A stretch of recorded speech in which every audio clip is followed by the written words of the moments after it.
Assalamualaikum warahmatullahi wabarakatuh. Perkenalkan, nama saya Muhammad Rizky Firdaus dari kelas 5C. Saya akan mempresentasikan upaya-upaya Rasulullah di Madinah. Rasulullah bukan hanya pemimpin agama, beliau juga pemimpin negara. Adapun upaya-upaya untuk membimbing untuk membimbing masyarakat Madinah. Yang pertama, di bidang agama. Yang kedua, di bidang sosial. Yang ketiga, di bidang ekonomi. Yang keempat, di bidang pertahanan. Di bidang agama, Rasulullah mendirikan masjid yang bernama Masjid Nabawi, menjadi pusat dakwah dan pendidikan.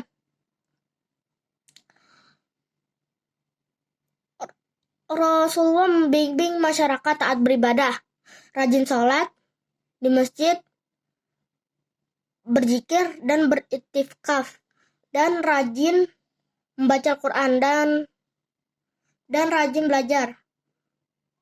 Adapun fungsi-fungsi masjid itu, yang pertama, untuk berdiskusi. Yang kedua, untuk latihan bela negara. Yang ketiga, untuk pengobatan orang sakit. Yang keempat, tempat tahanan. Menyeru kebiasaan buruk masyarakat Madinah. Yang pertama, meninggalkan kebiasaan menyembah berhala. Yang kedua, merendahkan wanita. Yang ketiga, mengambil hak orang lain.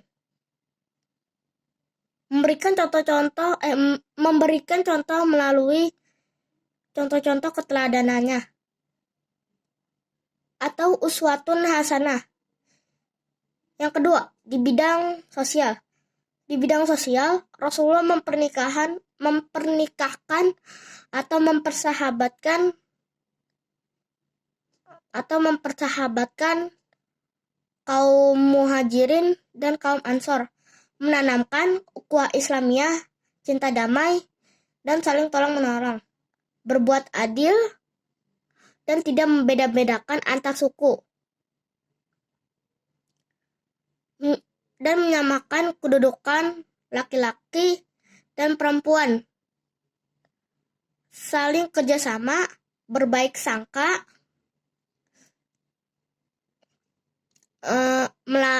dan tidak memfitnah dan mencaci. Yang ketiga, di bidang ekonomi. Di bidang ekonomi, Rasulullah mendirikan Baitul Mal. Baitul Mal adalah tempat amal dan menerapkan pajak jizyah untuk penduduk Yahudi 1 dirham atau tahun setiap laki-laki dewasa.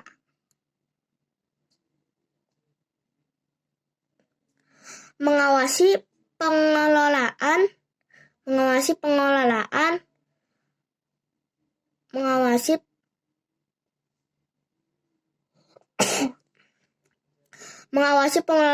pasar, berdagang dengan jujur, dan melarang monopoli. Menukar ilmu dan keahlian. Contohnya, kaum muhajirin keahliannya berdagang, kaum ansor keahliannya bercocok tanam. Maka mereka saling bertukar ilmu dan kerjasama untuk melakukan pekerjaan. Memberikan lahan untuk sahabat yang tidak memiliki lahan, untuk tempat tinggal maupun bertani. Yang keempat, di bidang pertahanan. Di bidang pertahanan, Rasulullah membikin perjanjian atau kesepakatan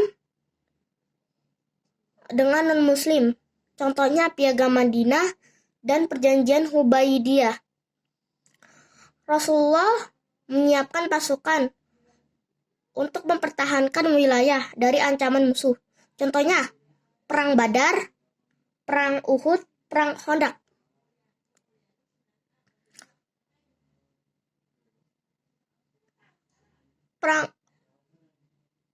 Perang Badar terjadi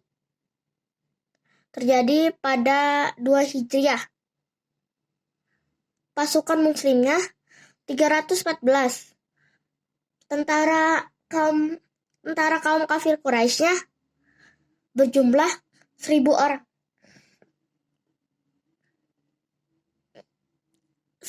Sebabnya kaum muslimin mengambil harta kaum kafir Quraisy. Yang kedua, Perang Uhud. Perang Uhud terjadi pada 3 Hijriah. Awalnya kaum muslimin berjumlah 1.000 orang. Tapi 300 orang munafik, pemimpin Abdullah bin Ubay mengundurkan diri. Kaum kafir Quraisy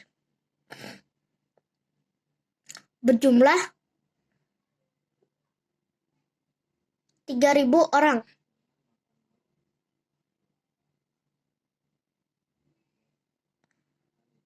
Perang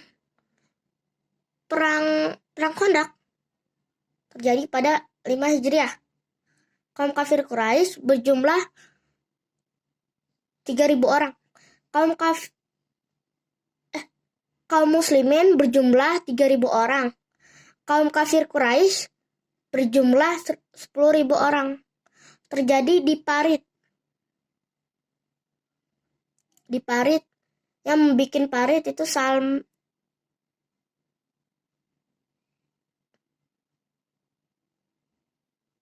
Sekian dari saya.